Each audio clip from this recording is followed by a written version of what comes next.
جو لوگ اس بات کو پسند کرتے ہیں کہ مومنوں میں بے حیائی یعنی تہمت بدکاری کی خبر پھیلے، ان کو دنیا اور آخرت میں دکھ دینے والا عذاب ہوگا، اور اللہ جانتا ہے اور تم نہیں جانتے۔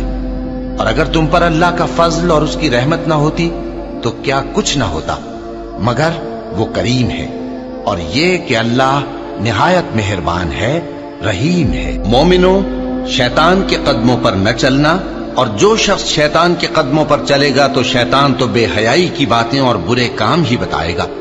اور اگر تم پر اللہ کا فضل اور اس کی مہربانی نہ ہوتی تو ایک شخص بھی تم میں پاک نہ ہو سکتا، مگر اللہ جس کو چاہتا ہے پاک کر دیتا ہے، اور اللہ سننے والا ہے، جاننے والا ہے۔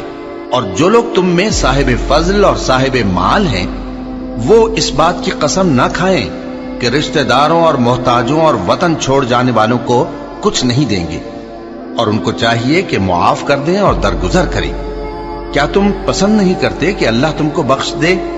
اور اللہ تو بخشنے والا ہے، مہربان ہے۔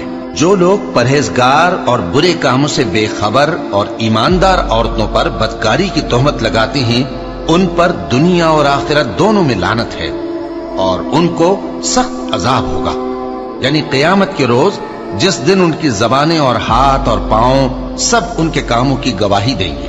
اس دن اللہ ان کو ان کے اعمال کا پورا پورا اور ٹھیک ٹھیک بدلہ دے گا، اور ان کو معلوم ہو جائے گا کہ اللہ برحق اور حق کو ظاہر کرنے والا ہے۔